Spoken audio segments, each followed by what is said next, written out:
You dropped in atomic bomb of love, like my heart never knew.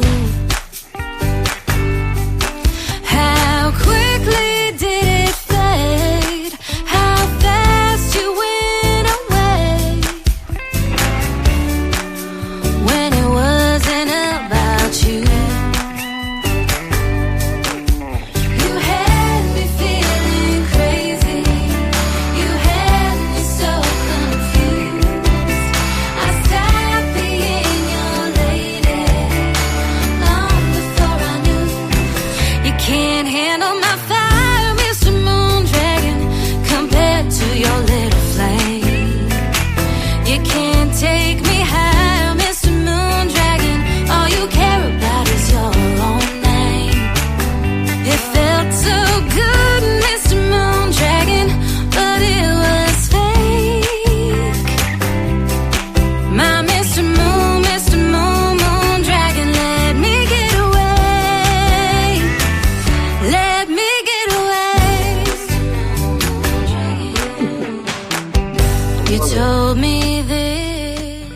We're fading out. Hey, everybody, welcome to Nash Talk. Now, this is a unique Nash Talk because I'm going to introduce her in a second, but I've got her name on the screen. If you look over here, oh, right there.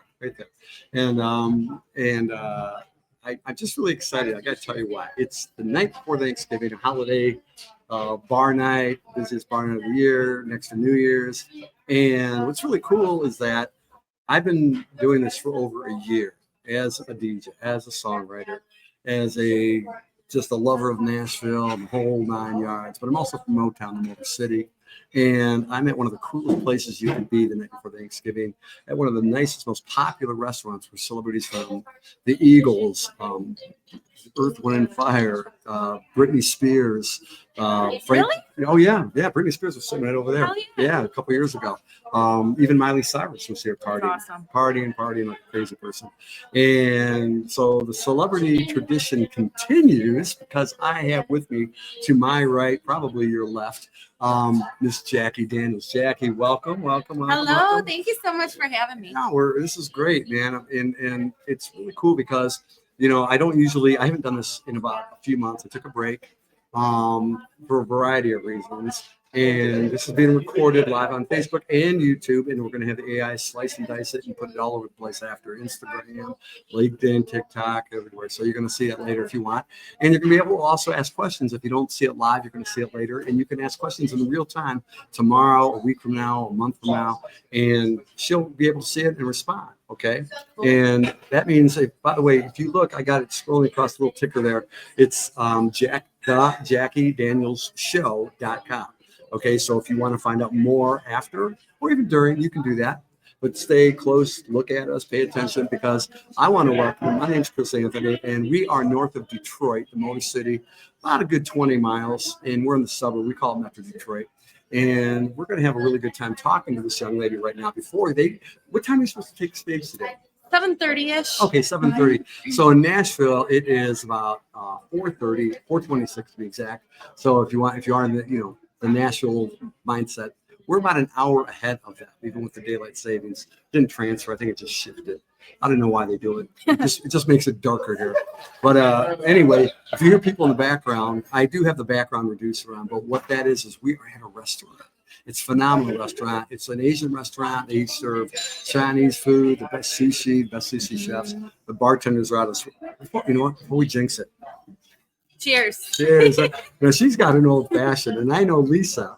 I know some guys out there that know her. Lisa makes a killer old fashioned. Well, what do you think? What makes, and I'm kind of a snob when it comes to this. What makes this the best old fashioned is they didn't put a maraschino cherry in this. It's mixed perfectly. It's delicious. Oh, really? So she did a great job. Oh, really? Wow. Yeah. Okay, I'll tell her that.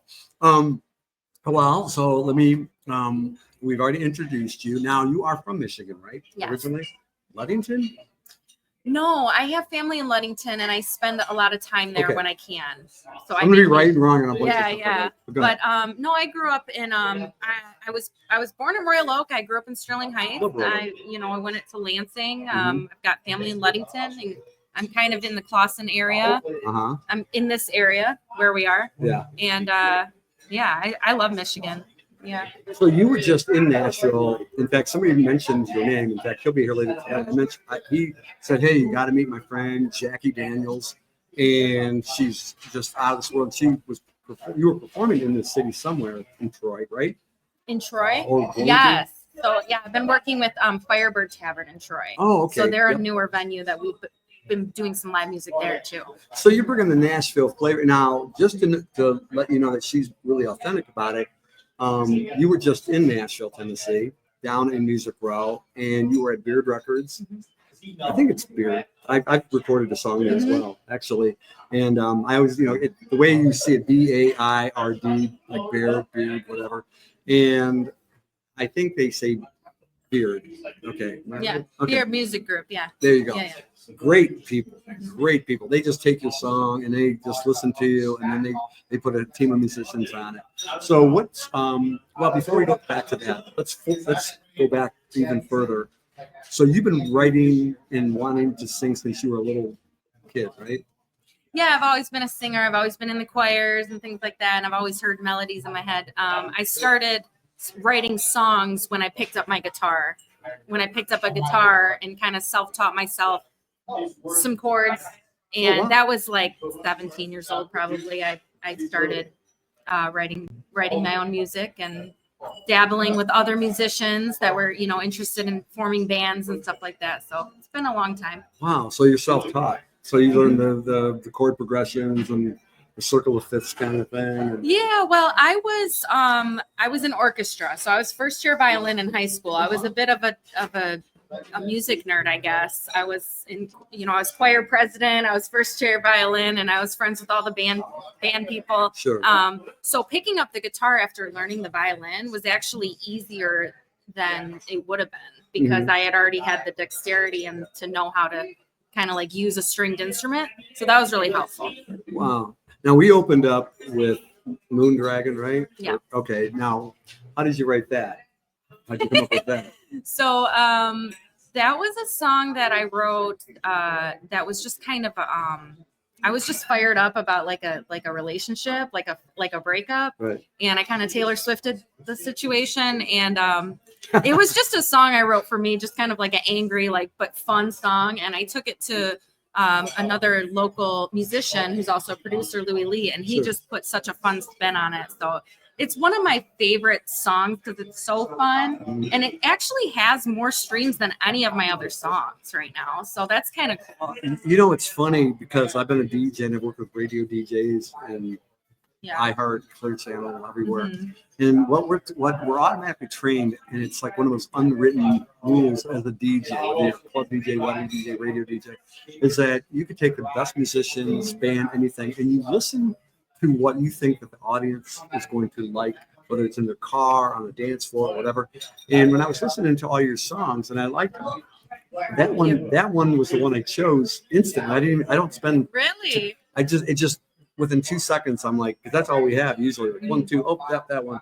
And I go, I really like that. Like the title, like the way it just flowed. It was just very, it was very upbeat for what, I thought, just to start off the mood, holiday, Black Fridays in a couple days. Everybody's already shopping on Amazon or wherever. But I thought it's just a cool thing. And everyone's just, they don't know why they're excited. They're just excited. It's one of those kind of traditional, vibrant things. And I thought, God, that's a cool song.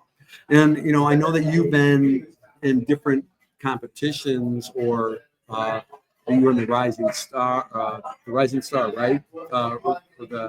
Yeah, I was nominated for a independent music award in Nashville when I went down there. That's why I went down there. Oh, okay. Yeah. So tell us about that. Tell us about that experience. So the Josie Music Awards, it's kind of like the Grammys of independent music in Sure. Nashville. So it's the biggest independent music award show, they say, in the world. There were over 70,000 submissions or something. So they have nominees, and they have so many categories. They have nominees from all over the world, all over in every state.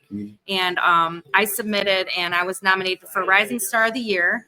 And the cool thing about the awards show is that it takes place at the Grand Ole Opry. Oh, yeah. So, of course, I love that just place. a whole gaggle of friends and family that wanted to come on the trip and that did come. So yeah, we went there. Yeah. So I was reading really fast through your bio, and I apologize, but it was like there was something that happened that you said that, and I was supposed to ask you, or at least it kind of begged me to ask you the question. So what happened? So the trip to Nashville was so much fun. It was just the highlight of my year, truly. I didn't win in my category, which I didn't like. I don't go in expecting. I already felt like I won something.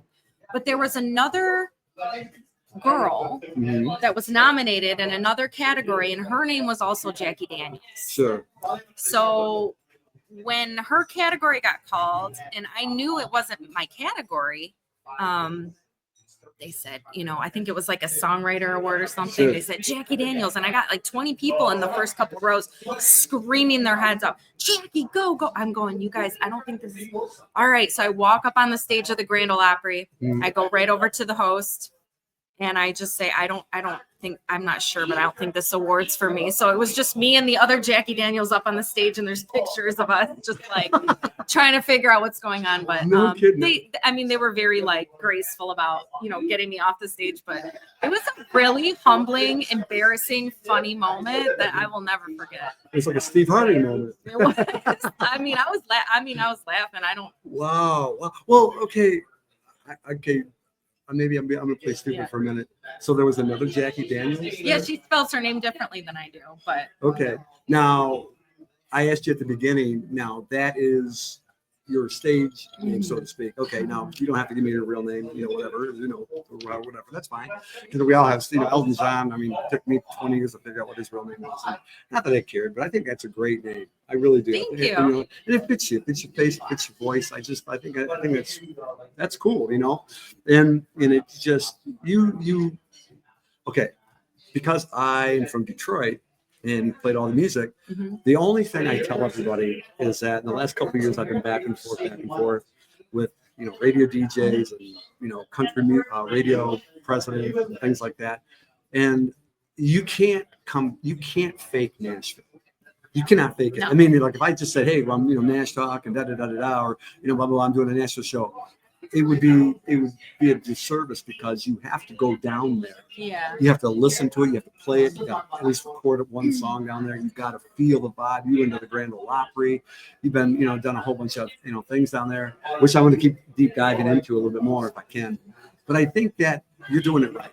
Is what I wanted to say. I think you're doing it right. You're getting the best of both, and it's only an 8-hour car ride or an hour plane ride, so it's kind of it's really convenient as opposed to driving to, let's say, LA or New York. Now you did another song, and I'm just bouncing all over the place with Greg Stryker from Detroit. Do I have to Greg Stryker? Yes, we did a couple songs. Yeah. So tell me about that. I know we've got one song. So Greg Stryker is a phenomenal songwriter. He has worked with Uncle Kracker. He's just got all kinds of stories throughout his time working and performing with other celebrities, but he works a lot with local singer-songwriters. So what he is, he's a songwriter. He's like a song machine. And he came to me with This Girl, which is the first song that we wrote together. He came to me with that song and was like, I think you should sing it. And I was like, yeah, that song's about me. He knows. And we just kind of demoed it, worked it out, and then I took it to Nashville. And then most recently, there was another song that he came to me with right around the Moondragon time.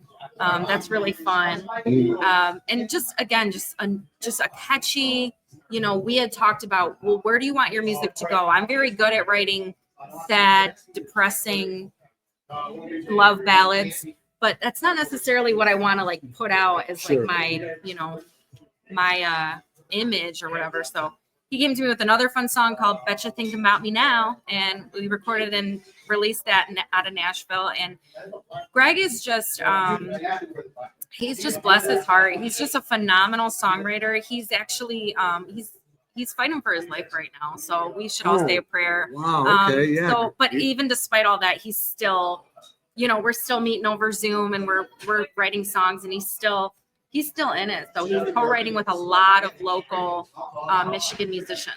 I think I saw something just yesterday, and he's on my Facebook. Gary Spagnola. And if anybody knows Gary Spagnola, he's like rock and roll local royalty, because Bittersweet Alley was a big band. They had a radio hit here in Detroit on all the majors. And I know he's still performing. I think he lives down in Writing. I think he's in Arizona, but he was mentioning Craig Stryker.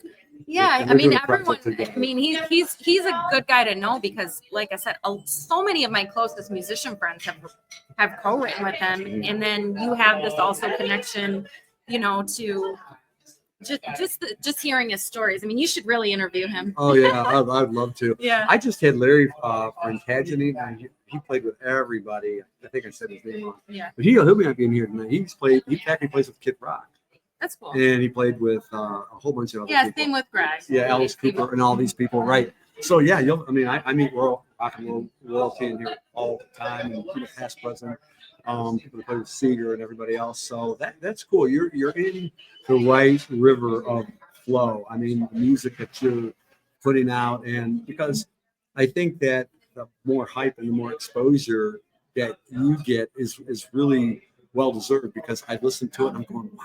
I mean, sometimes I'll listen to it and I'm, I've seen enough writer rounds in Nashville, at the Bluebird, countless places, and of course the NSAI, the National Songwriting Association, and I just go, when I heard the songs, I'm like, man, these would, sometimes you'll sit there and it's like chalk, your fingers on a chalkboard, and when I hear yours, it's like, wow, there's just that purity of your voice. Thank you. You've got the nice pitch, you got the great range. It's Thank you. it's very, I could listen. I was actually working out last night and I was listening to them in my earbuds. Yeah, and it was cool. That's a great compliment. And I usually like listen to like maybe 20, 30 seconds of a song, maybe and I listen to the entire song. Oh, thank you. Yeah, that's why I said, that's why, Moondragon, I'm going, I got to put that one on. And it was actually hard for me because I knew that you had these other songs. That's why I've got the video lined up of the one video. For Growing Pain, Pains. yeah. Right, Growing Pain. And so I keep thinking of the TV show Growing Pains. So Yeah. right. But let's see, what else can I ask you before I show the video? So besides singing, what instruments are you seasoned in? I don't consider myself like an instrumentalist by any means. I learned the guitar so that I could have something to sing to. So when I play guitar, I don't claim to be amazing by any means. I know chords, I can play. I can do solo shows. I do a lot of solo shows, but I always joke I can kind of play any instrument. Like I can, after so many years, I can sort of play the violin. Yeah. I can sort of play the fiddle. I can sort of play the piano. I can sort of play the drums if I've had a couple drinks. But I love singing. Mhm. So, that's really where the instruments come in. Yeah, no, that's great. Violin's got to be handy down in Nashville. I love violin. Is this a question? Yeah, it's a question. Oh. What's some other music that she likes that people wouldn't know that she likes? Okay. So, Vinny, hello. So that's a really good question because I consider myself a pop country artist, but I was not always into country. In fact, I only got into country music like 6 or 7 years ago. Mm-hmm. The first band that I was in out of high school was a progressive rock band. So heavy stuff. And all the guys were like metalheads, like just heavy. I love all kinds of music. I love classic rock. I do a lot of, when I do solo shows like tonight, like I do a lot of not country music. I do classic rock. I love music from all the decades. I love the jazz standards. I love, he said, what are some bands or what's some music? There's really, truly no music that I dislike besides like screaming death metal. Do you like electronic music? Yeah. So I was actually in an electronic pop duo, and we have music out. It's called Wonderbox. There's some music out there on Spotify now that when I was in this electronic pop duo called Wonderbox. So if you like that, that's Wow, that's amazing. Yeah, so I love all kinds of music. I don't discriminate. And right now I'm on the pop country path, but I still feel like it's all very influenced by different things. That's the best part of somebody like you, because you are versatile. You're not just stuck in one cage. I think that's awesome because in Detroit, we are the electronic capital. And there's a lot of money to be made in it. Some of the top DJs I've ever met are, they're crushing it right now, electronic. So yeah, you got to think about it. Lend your voice to that. That's pretty cool. I've done collaborations with DJs where I fill in for their mixes and I sing and I write parts. I mean, I'm into all of it. I'm into collaborating too. I really am. Well, there's a guy up there, Gregory Baltoff, known as Mr. Positive. I know he's friends with Tim Roberts, who's the president of CBS Country Music. So, Greg, Mr. Positive, do me a favor. Tell Timmy about her. Okay, so maybe that'll get her to where she needs to be. Yeah, it's pretty cool. And what was I going to say to you? Oh, I know. I was going to shift for a second because I know you sent me some information, but what you didn't send me was something I saw pop up on my Facebook feed yesterday. Yes, that's how I find stuff. And you were really passionate, and I didn't get to see all because I was in the middle of stuff. But let me, if I can, and you can stop me if I can't, because it's nothing to do with music. It has to do with you're involved with adoption. Yeah. Can I talk about that? Is that sure? Is that okay? Okay, Yeah. We'll keep it professional. Yeah. So because you really seem just really really into that, and that seems to be another goal of yours. You're trained in that. I mean, like I said, I was reading really fast, so help me with this a little bit. Like you've got a master's or something like that in a background. Yeah. So tell us about that a little bit. You're helping families. You vet families to get together. And adopt children. I have a master's in social work. So I worked in foster care out of my undergrad for some years, and then I worked in schools for a number of years, and now I'm a therapist, and I've also been working contractually. Everything's contractual. I'm my own boss. It's amazing. Wow. I'm actually my own boss now. That was like one of the things I wanted for myself. But yeah, so I'm a therapist, and then I work for an adoption agency, and I've been working there for almost 10 years. And it's just a kind of like a side job, right? You don't get adoption's a very private adoption is a very niche like department, so you don't get a ton of hours like where I'm working. But yeah, I work in domestic and international adoptions. Oh, okay. I mean, so technically, you're kind of ahead of the game in that department. Not taking away what you're doing, the importance of that, but also the fact that you're not relying heavily on music to survive like they do in Nashville. I know that's all they do, and I think I don't know what your base pay is or anything like that, but if you're doing it voluntarily or anything like that. But it seems like it's another area that so you've got kind of that you're wearing many hats. I've always had like 3 or more jobs at any point, because doing the 9 to 5, like I worked in schools for years, and I loved it. I absolutely loved it, but I couldn't pursue my music career. I couldn't tour around the country like I do now, having a 9 to 5. So I had to create this life for myself where my schedule is flexible. I schedule when I want to work. I schedule clients. And so that's why I'm at a point right now where actually music is my main source of income, though. Oh, okay. Yeah. Well, hey, there you go. Well, I get it. I'm a DJ and a songwriter, and I made more money with the DJ aspect of it, so I get it. That was part of my ambition when I went to Nashville. I said, I can get around with these people, be the best songwriter in the world, but there's no guarantees with anybody. But I thought, what if I could use today's technology and the biggest social media platforms on the world to record it, and so maybe a week from now, a month from now, people will see it. And I love the fact that I become friends with every single person that I've interviewed, and they've went off to actually excel from that point forward. And that's what I wish for you, because in that environment, in the music environment, whether you're a DJ anywhere or singer-songwriter anywhere, it's usually the me, but that was another reason, like I said, you doing that. And then you feel like, God, this person's really bringing some value to the planet. I appreciate that. I'm really, even when it comes to music, though, I'm really not a me person. I started this Jacki Daniels show. That's my website. But the Jacki Daniels show started originally as a showcase for me to highlight other artists. Oh, really? And feature other artists in our area. Not know that. And I've done like these, Nashville style singer-songwriter rounds quite a bit with my friend Julia, but I don't think that I'm Like, I don't come from that place where I'm like, me, I'm better than anyone. There's so much talent, even in the state of Michigan, that I'm like, no. I think the better move is to be collaborative, to be nice to everybody. I don't know. I think you're right in it, because that's one thing about Nashville that I did learn, and you learn little things that are subtle but yet very impactful. Like, I thought, okay, I got some good songs here. I know music and I can do this and that.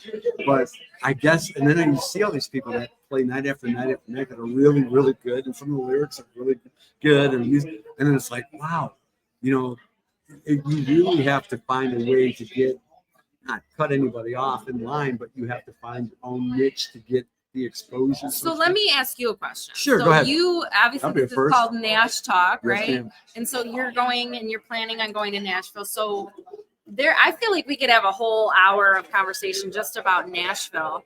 Oh, nice. Yeah.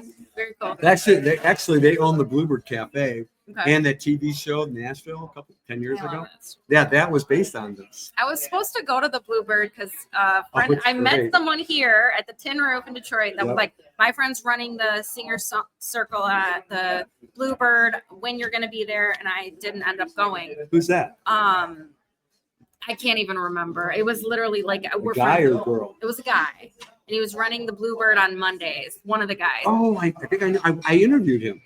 Was an older guy? Was he an older guy or no? I'll let you know. But my whole point to this is like, so I just want to like interject and just say this really quick. Go ahead. This is your show. Because I'm very interested in how the Nashville scene compares to Michigan. I personally would never ever move to Nashville. It's hard. It's hard.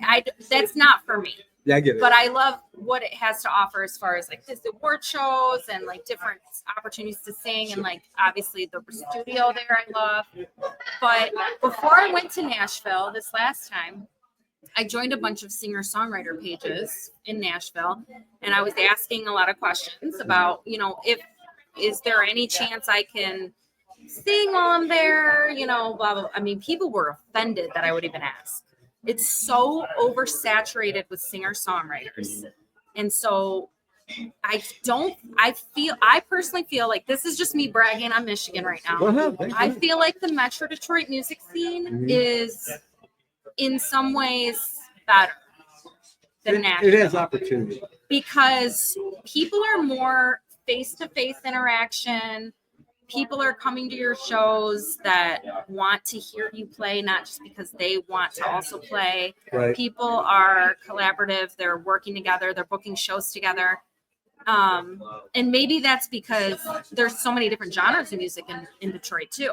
Oh yeah. You go to Nashville, it's like country or rock. Yeah, right? country or rock, or 70s, 80s if you're playing on Broadway. But I love Nashville. I'm gonna go every year. Like, I'm straight up gonna go every year and continue to record there. But I'm just interested, like, what is your like goal with your work with Nashville? You know what? Okay.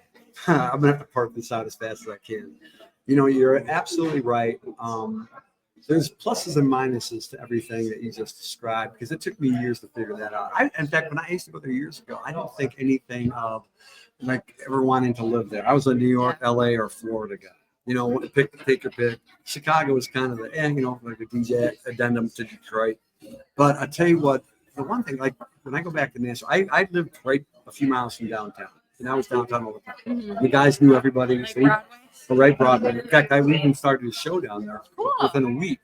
And there was people that tried to copy it, and then they took it over, and then they decimated it. In fact, the restaurant went under, and we packed it. And so you're right. There's a lot of cutthroat there. They say there's a lot of genuine good people, but the people I met live outside of Nashville, like 20 miles. There's a difference, for right? Sure. Yeah, and they're doing writer rounds like in Springfield and Hendersonville, Franklin, and they surround. Here's Nashville, and then there's a circle, and if you go like 10, 20 plus miles in that direction, they treat those cities are they pretty much label themselves Nashville. It's like, I mean, it is though, and to me, I like the outskirts better. Yeah, I really do. That's what I miss. I don't miss the parking that they just imposed. I don't miss the fact that these kids who are out of high school or whatever, and they're playing on Broadway. I know. And I'm going to get killed for saying this. You know, I'm It's okay. I know Nashville. exactly what you're talking But about. I think that my goal, and I'll get to it in a second, is to extrapolate the pulp of the of the juice and say, well, like for example, there's singer-songwriter rounds. My buddy that I used to work with many years here, Yeah. Matt Casilla, he has a singer-songwriter round. Oh, we love. No, I know Singers in the Round. I hosted that show a couple times. We love you, Matt. We love you, York. We used to do karaoke here for 3 years every single week. In fact, I even on New Year's or on New Year's Thanksgiving, Eve. And they've been trying to do that. But what you find is that as powerful and as large as Detroit and Metro Detroit is, they're trying to copy the formula of Nashville versus nobody in Nashville is trying to copy Detroit. Does that make sense to you? I mean, we have Motown, we got classic rock, we got the Eagles, we got Bob Seger, Van Halen, or did I say Van Halen? Not Van Halen. Kid Rock, Jack Black. But Kid Rock and Jack Black are in Nashville. And, Bob Seger's basically retired almost. But I think that if you can take the best of two and figure out how to make, my goal is to figure out how to get audiences for you and you and you and not put them on Spotify. I'm not against the technology, but I want you not to have 1 million likes and make $15. I want you to have that would be great. I want you to have 1 million followers. I always joke, go stream my music. I might make a fraction of a penny. Right. It's bad in music right now. It's bad. And I'm a tech savvy. I'm like a tech savvy guy. And like I said, I've worked with radio and I've worked with Billboard magazine and I've worked with all of it. And I know that there's a better way of doing this. That's my goal. That's my thought process. I think that if I can get somebody to have their own instead of superstar, because there's only a little bit of room on that stage. There's 1 million people, but there's like Lainey Wilson, Carrie Underwood, Dolly Parton, and I want to hear the Dolly Parton story, and because he's singing her mic, right? And I remember. Aren't you impressed? I'm just kidding. But I think that there's room for every single artist out there, whether they're in the basement or bedroom on, a DAW. DAW means digital audio workstation. That means it's a synthesized version of a full-size studio that you go to. You pay, $100 an hour to make one song. And I think no matter how you make the song, it's the quality of the song. And if people like it and you get 1 million people to like it and pay you directly, then you're set for life. Versus trying to get in that long line of hope that maybe if I play 5,000 writer rounds for like year after year after year after year, and then maybe one day I'll get it. And then all these songs that people heard on the radio or on the internet 1,500 times, they're not going to get to that level. And I think, and that's why I said I'll probably get killed for that. But it isn't. It's a compliment to the artist. I've heard some of the worst music become a one-hit wonder, okay, and make that person a superstar for life.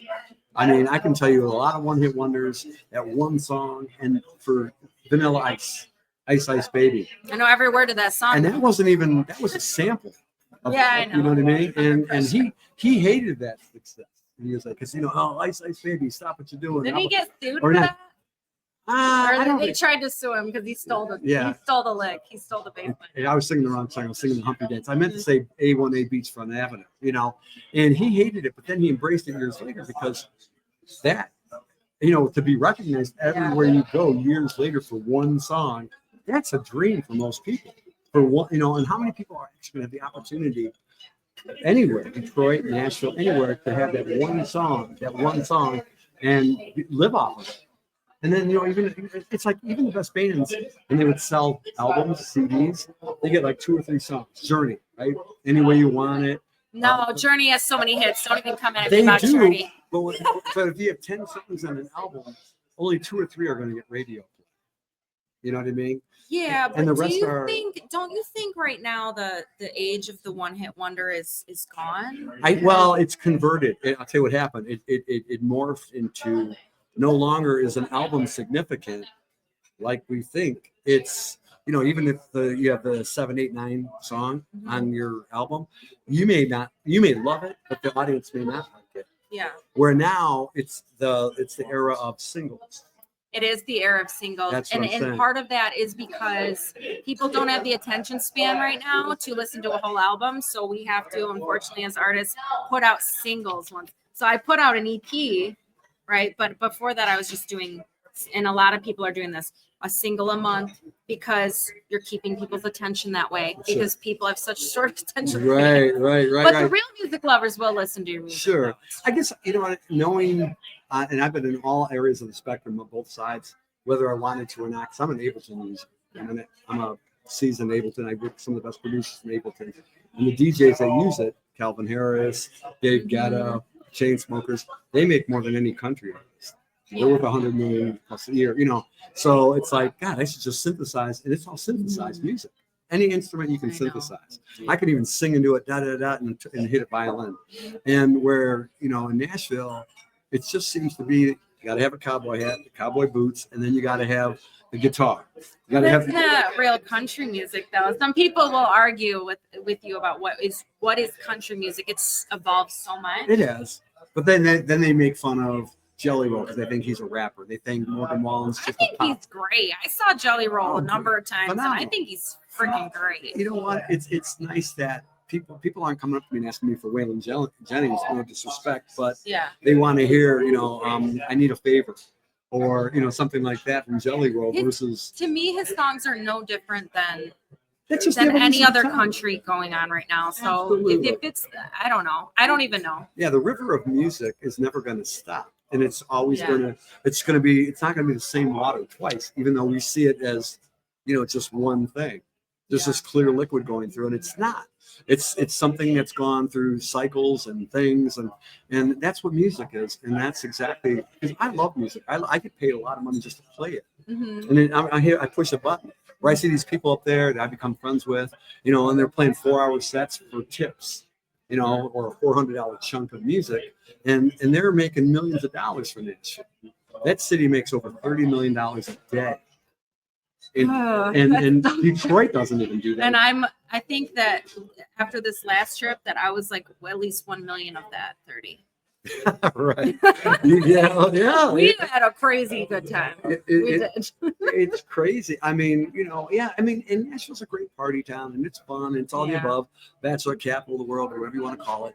But I think, like I said, my as I get older and I look back, I go, you know what? I take this a little bit more seriously, and I go, at the very least, if I can take you, and then you can always look back and go, God, I like the fact that I don't want to do a 7-minute interview like they do on a TV show. You get 7 minutes, at 7:30 in the morning on a talk show, or, and then only a handful of people see it. Mm-hmm. They go, I want it to be like, okay, tomorrow, like I'll have 30, 40 views. Then by tonight, it'll be 400 or 500 views. And that doesn't include what is on yours. That's cool. So it's exponential. Mm-hmm. So you got this, I got you. And then what happens is hopefully that you can go, this is what my music is. This is who I am. Because one thing that's true with the formula of Nashville, and they told me this a million times, even the best country radio DJs from iHeart, because one of them was one of my best friends, and he was a big DJ in Detroit for years. He said to me, he goes, Chris, one thing I know is that you have to have a story with your song. I got stories every song. There you go, right, right, and that's what I like about your music. That's a good way to put it, because people are writing a lot of songs just because they think that's what they should do, but it has no substance or meaning to it. Exactly. And a lot of people are singing about just booze all the time, or their drugs or whatever. It's the cliche with country, but to your point, I think it's really good what you're doing, because right now we're in the day and age where a lot of people think that you have to just lean into social media to be successful at all.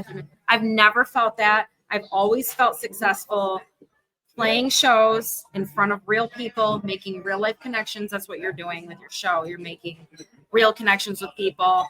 It's a network. Yeah, it is a network. It is, and it shows at the very least without me even trying, because it has nothing to do with me being humble or anything. It's like, you know what? Yeah, I'm pushing this. I'm just another, element of whoever's out there, whether it's Rolling Stone or country, whatever, and saying, here's an opportunity that some people may or may not get. Because I've had people that have been the very first guy I interviewed in Nashville, Richie Nori. I just saw him here in Detroit playing at the Yonde Award.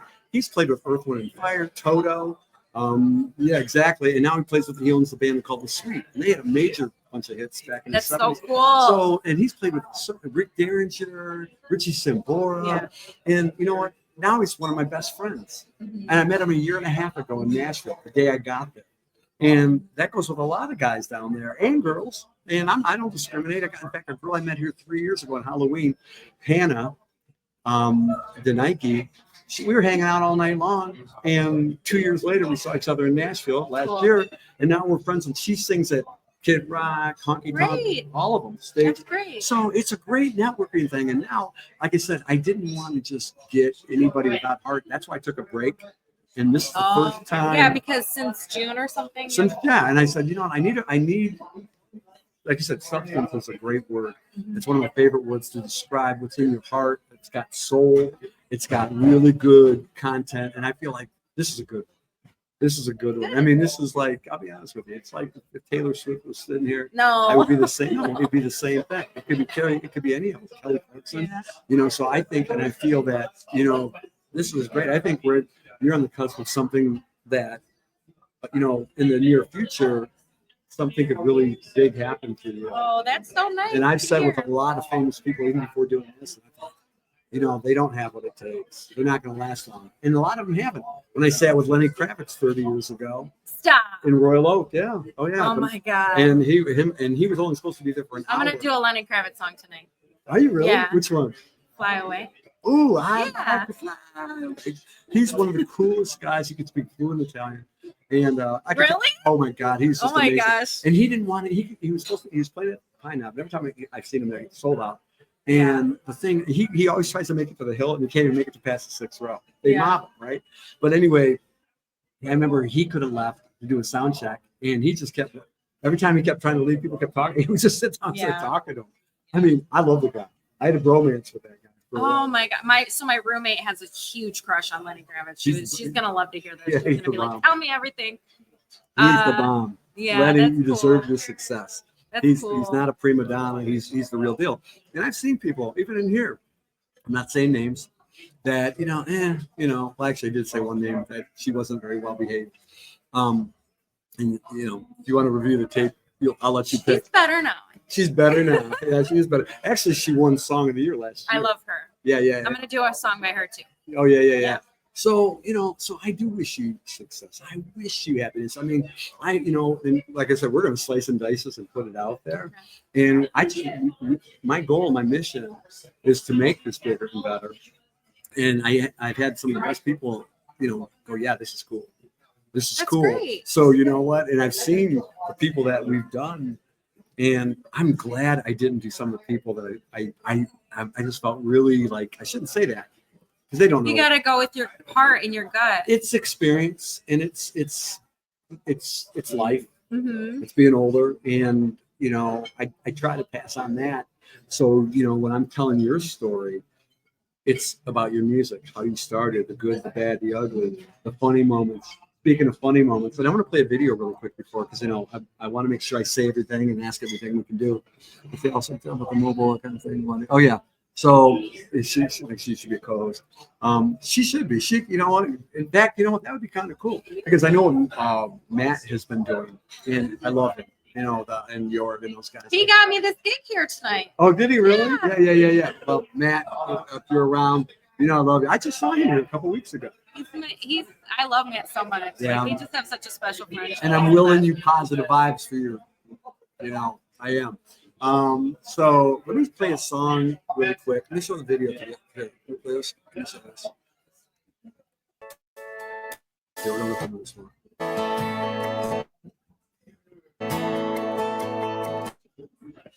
Now they can hear it better than this. The mic is still on then when it's playing. Sure. Is it?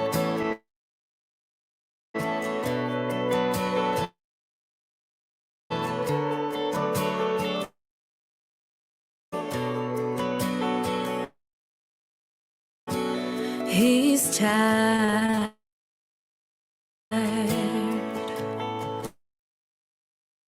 and he don't feel like himself. $100 to his name. empty battles on his shelf. He's strong,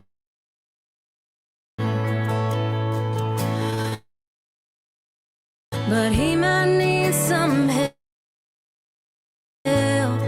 No one tells you how the bright light is on the other side of hell. He's been trying to make sense of how things got this way. It's hard enough to leave behind a past that wants to stay. When it feels like the whole world is giving up on you, and your heart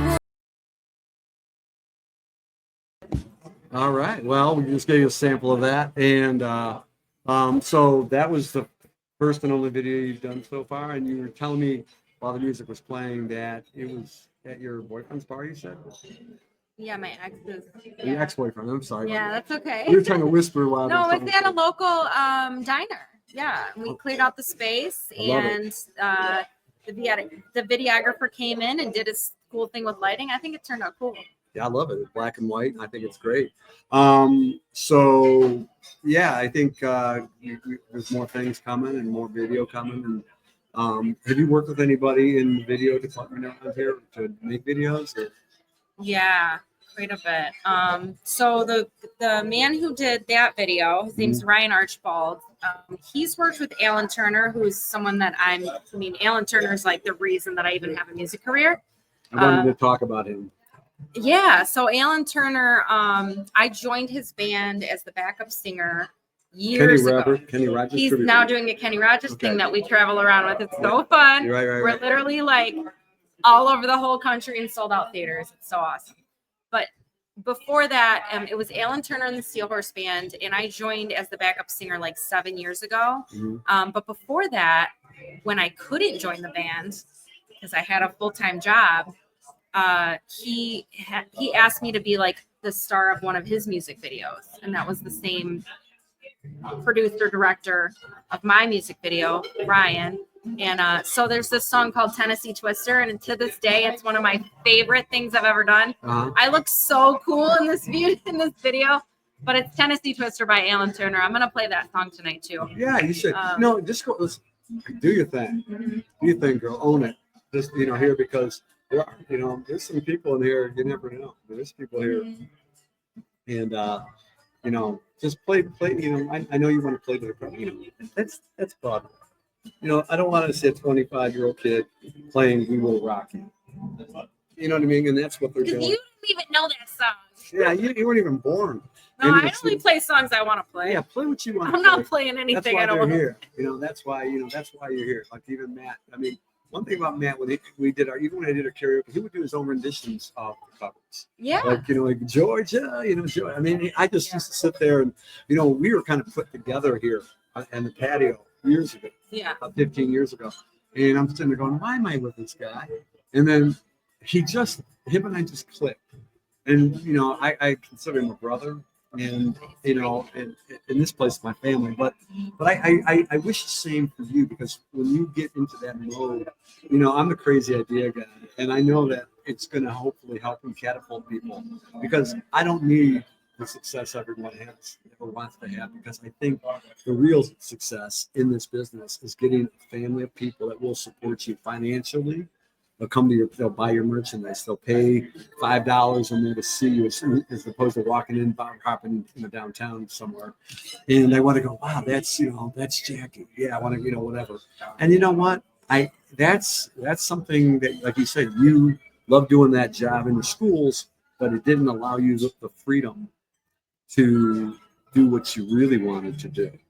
Well, to your point, so as far as like success is measured, I think it can be really dangerous as someone in the public eye trying to be on the stage to get wrapped up in how many likes, how many followers you have, how many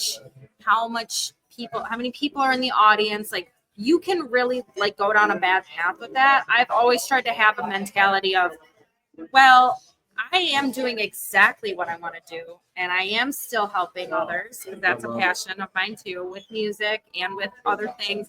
And how do you define success? For me, I already feel successful because I have shows. There might be a couple little kids that come up and they're just enamored, and I'm like, I made it. That's it. I'm famous. I don't care. Yeah. So it's like, how do you define success? And like, for me, I'm just doing my thing. Sure. If you start to do things because you want a bigger response, or you think that's what people want, but it's not what you want, I think that's bad. I agree. I think that, I think the way you balance that in a good way, it keeps you grounded enough. And I think I think you put it out in your music where, like I said, when I was listening to it, I was like, this is good stuff. It's really good. It's like if I bought an album and I started playing this in my car, my stereo, I'd be like, wow, sounds old when I say stereo or Bluetooth, whatever. And and it was like, wow, this is really done well. Because I've talked to people, like when I was talking to Nate, I didn't even interview him, but when we came out, he's playing guitar, but he couldn't play a whole song. He could hit some cool riffs, and then he couldn't finish the whole song. And I go, you got to keep singing, brother. And now he had to learn the whole band catalog in 2 weeks, and because the original singer got sick. So what opportunities? I said that to him. I go, chance favors the prepared. Yeah. It really does. It says you may not know it, but make sure the batteries in your flashlight are fresh because the storm's coming. Yeah. And you want to be ready, Mm-hmm. right? That's everything. It's everything. Keep your phone charged. Keep your mind. And you got a good head on your shoulders. That's what really. Jacki, some people don't think so. You know what? Well, I don't know you well enough, but from what you presented to me, you've done a good job of presenting. I don't know if I have a good head on my shoulders, but I have a good heart, and I try to follow that. Wow, that's hard to find too. Good hearts are hard to find, man. There's got to be a song title in there somewhere. Yeah, Good yeah. heart is hard to find. Yeah. Oh, we'll have to write one day. But anyway, as long as you make it, I'm happy for you. So the Alan Turner tribute. I know you've been all over Connecticut, on the East Coast, and you were out, different places. What would you say? Let me just throw some fluff at you. What would you say your favorite places besides Detroit, Nashville, were to play or perform? You said you had some sold out shows with the tribute band and whatnot. You're not the first person to ask me that question, and I honestly don't. I don't know. There's no right or wrong answer. My favorite places to play, my favorite venues. It's just like I have such a bad memory. So I have a memory of singing to a sold out theater, but I don't remember where it was. Oh, wow. Really? Some of my favorite shows, though, is when we go to like Florida. Because we get to have like a little bit of vacation, maybe a little pool time with the band. I was going to say, there has to be a pool outside, right? But sit through hurricane weather. I don't know. To me, and it doesn't even matter if it's like a sold out venue. Like when people are there that genuinely seem interested and are genuinely like plugged into what you're doing, and you're not just playing a bar with your background music, those are my favorite kinds of shows. What do you see yourself in 5 years? You're still young. 5 years. I don't feel young. 10 years? I don't feel young. Well, I compared just to me, turned you're 35. young. Oh. I know, go but back. no, and I don't feel like old either. But I think the next 5 years for me, for my music career, is going to be very important, because I think if in the next 5 years, I just want to see where it goes.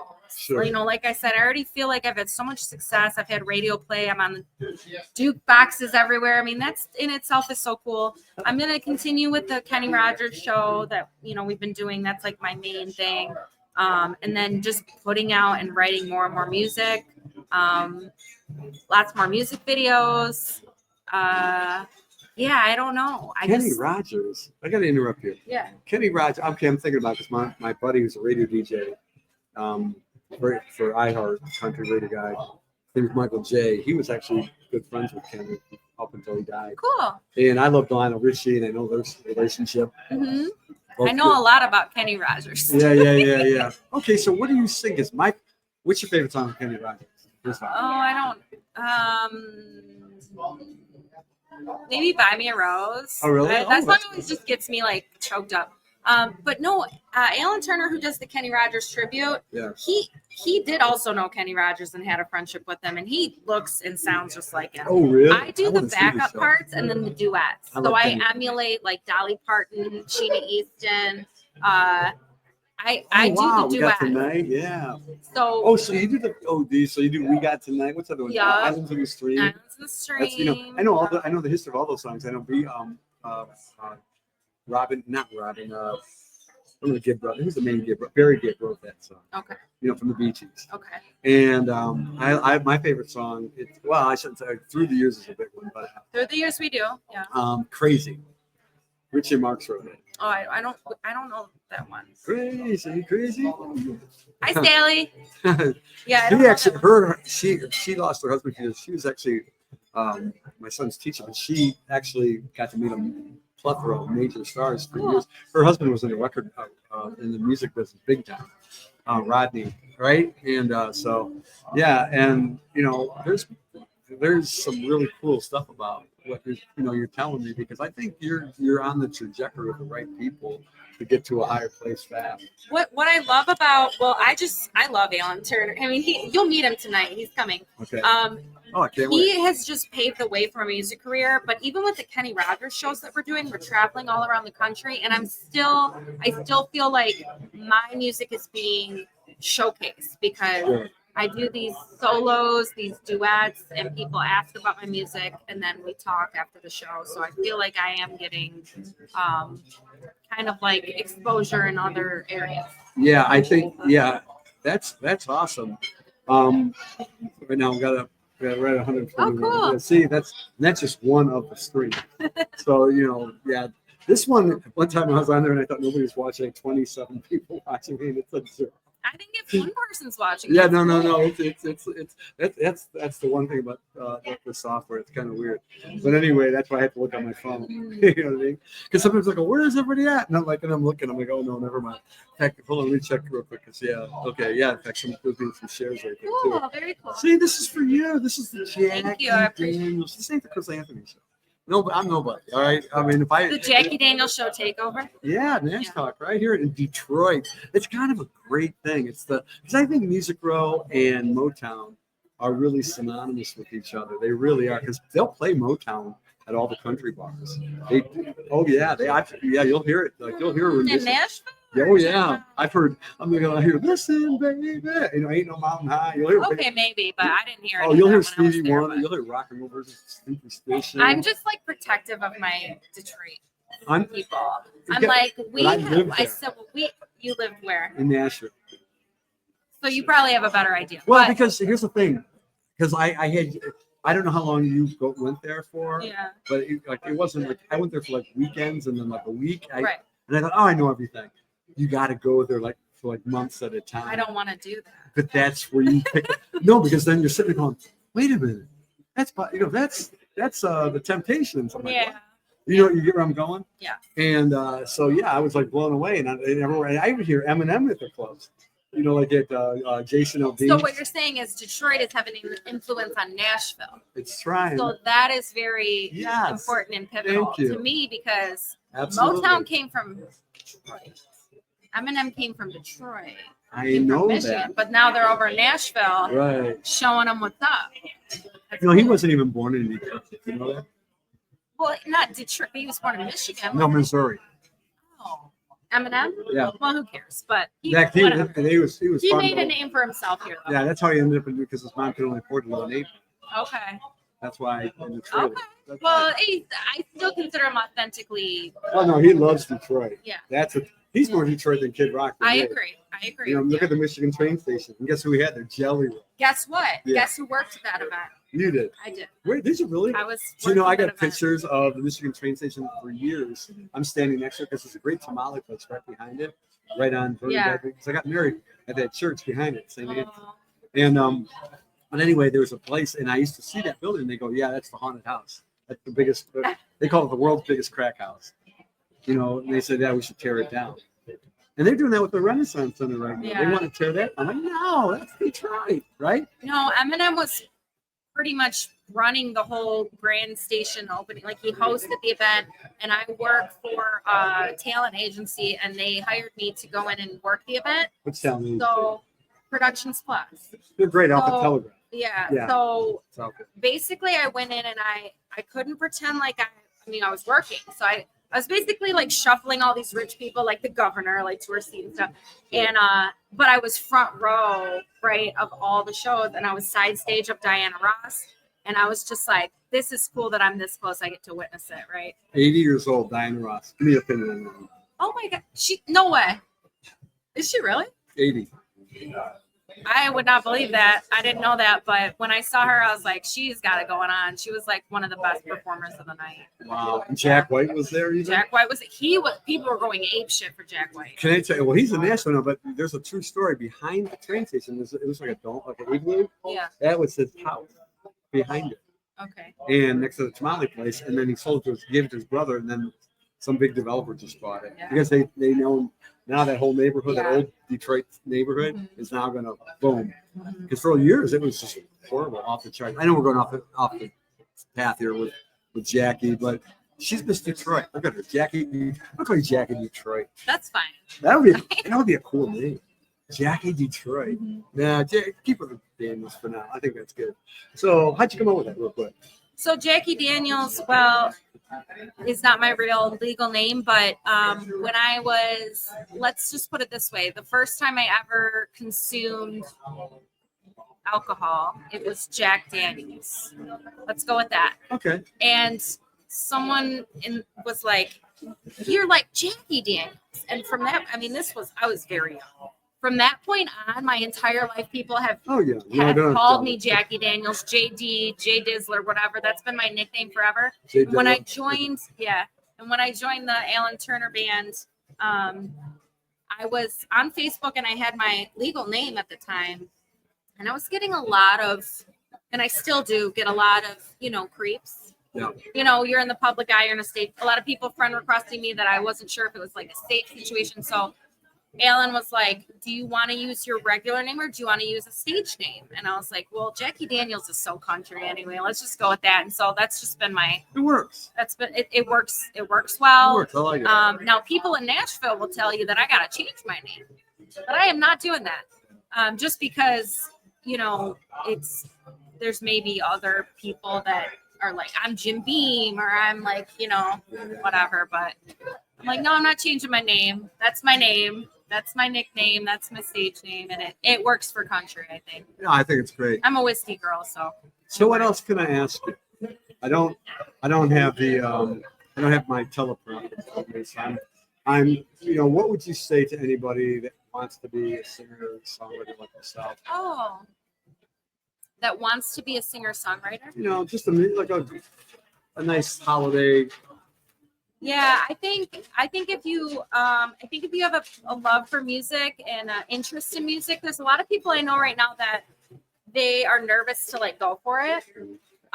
Just go for it. I have so many videos that I recorded of myself that I cannot even stand to listen to now. Just put it out there because you never know what could happen. So if you have art in your heart and you have that creativity and you have music, just put it out there. I mean, the first single I ever released, Yellow Roses, I hated the song when I wrote it. I wrote it for me. I was going through a hard time.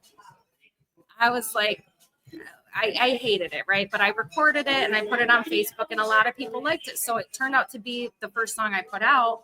Well, fast forward a year later, someone put it in a Hallmark Christmas movie. Wow. So it's like That's a great you story. never know what's gonna happen. You never know who's gonna like what you're creating. And don't worry about it if people don't like it. Because a lot of people I'm sure hate my music. I mean, I don't think it's for everyone, but that's fine. Well, that goes back to what you asked me earlier. So, why do I want to do it? Because I do believe that there's a lot of people that may not like anybody's music. Yeah. Not everybody likes American One, Taylor Swift, or whoever. Right. But there's a lot of people that might, that enough where it could change your life in a lot of ways. And I think that's what I'm trying to surgically do is find people. I came up with the term microstars in my that's super. And I go, what if you, just like a lot of people I've met here, Killer Flamingos. I mean, they're a big deal in Detroit. Yeah, Killer Flamingos. They had my guitar stand for like a year and a half. Right, but they're a big deal. And, Yeah, they're and, good. And I was just hanging out with Darren. We were sitting over there a couple weeks ago, and in Nashville, they don't even know who they are. And right, because there's so many big bands, and I got a little instrumentals. I apologize. But anyway, I think that's what it's really all about. We're aiming for the moon, but we should just have a piece of it. And I think that would be immeasurable because, like you said, you want everybody to really dial in on your stuff. And I really like a lot of your music. I really do. I was really going to, in fact, when we leave, I'm going to play another song. I got to go and set it up here somewhere while we're doing this. But it's like, let me see, which one can I play? This Girl or Is This Now? This Girl was the other song that Greg Stryker wrote that we recorded in Nashville. So you might want to share that. Okay. It's also on my latest EP that I just put out. Okay, real quick. That's a good one. So your EP, where's that at? What's it available on? Anywhere you listen to music, literally anywhere. You can Google it, YouTube, all streaming platforms. It's called This Girl, the EP, and all 5 songs were recorded, written by me. And Greg Stryker wrote a couple songs and recorded at Beard Music Group in Nashville. And I'm really proud of it. It's a picture of me as like a little girl in the front because it was like, I love that. This is you know what? I love you, baby girl. I love my inner child. Like this was my kind of like one of the things on my bucket list I wanted to cross off was just to put out an EP. That was probably my last question. I hope I asked. We've been on for over an hour now. So yeah. Is there anything I missed?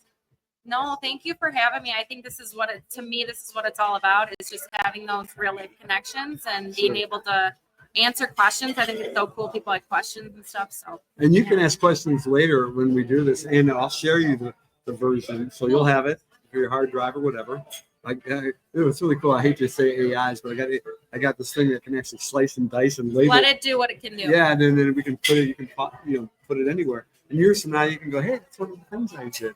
You know what I mean? So I want to, that's the only beauty of it. I may not be the Joe Rogan of podcasts, but I'm going to let you say whatever you want to say. Don't ever be the Joe Rogan of podcasts, who cares? Okay? Yeah, nobody.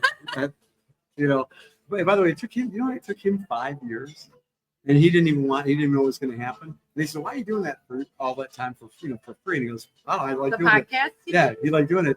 And so he opened a comedy show because he does stand-up. Yeah. He says, any of you guys? He's a funny guy. He is. Oh, I love him.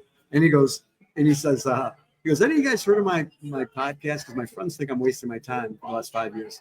And everyone went nuts. And from that moment on, everything changed. Yeah, that's crazy. I didn't know that. So, yeah, my mission isn't to be that. But it's just, I love hearing the stories of a songwriter. And when you're collaborating, you don't get that. You're like working on, okay, no, change that word. Maybe we got an interval. Maybe we got an E minor instead. No, it's a happy song. Go to a major. You know what I mean? And you're never getting what's in somebody's heart and mind. And I really, that's another reason that motivated me. And it was almost by accident.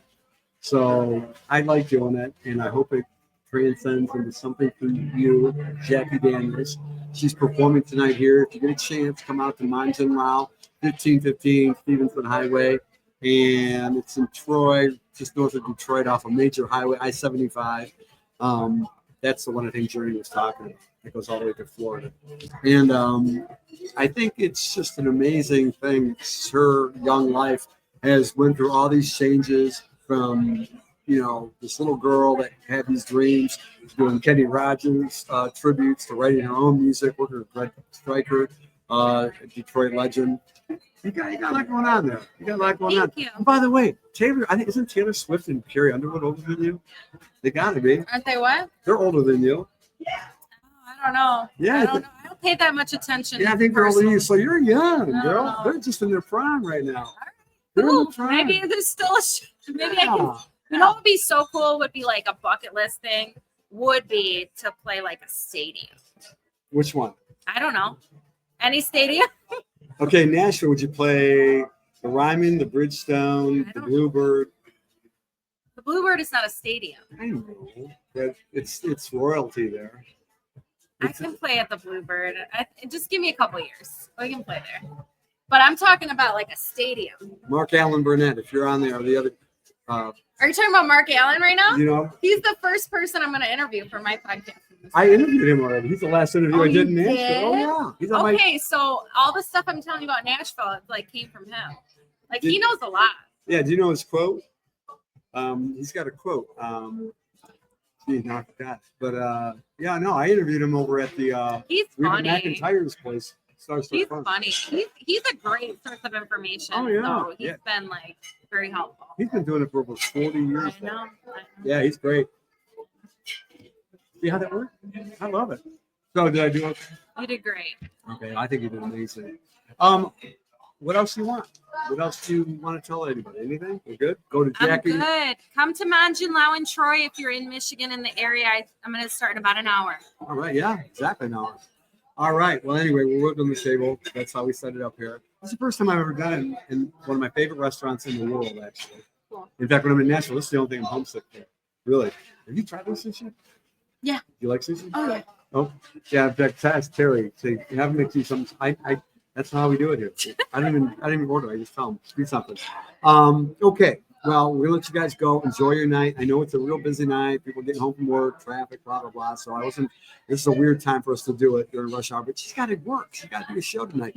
So Manjinlau, blah blah blah. Okay, and then the Jacki Daniels show. Go on her website, buy her stuff, support her, tell your friends, tell everybody. And she's gonna be here tonight, signing autographs, taking selfies, doing all the above. Right, girl? Yes. Very lovely. Got a nice complexion and everything. She's worth the wait. Okay, that's it. And I want to wish everybody a nice holiday out there tomorrow. Go Lions. They're playing, right? Yeah. And get all your Black Friday deals online because it's the same thing probably. But in the meantime, support music, support local musicians, these artists. If you go on her Spotify, send her a buck or two. Man, that's how it works. You get 1 million people to do that. I get 10%. All right, we're gonna do another shot, maybe. All right.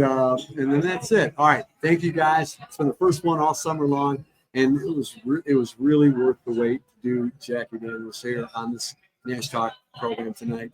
And spread it out there. And I love all you guys. And don't forget, No Kid Hungry at my son's favorite charity. Give to somebody out there. And if you don't give to that charity, give to your favorite charity at least $1. If somebody on the streets, give. It's that time, right? Be thankful, but also give back. All right? Mm-hmm. Thank you very much, Jacki. Honest to God. Thank Beautiful. you. Such a beautiful girl. And I can't wait to see her play. All right. Have a great night. And I'm going to send you out with this song. And This Girl. This is the song right here. Good night. Mama always told me when I was just a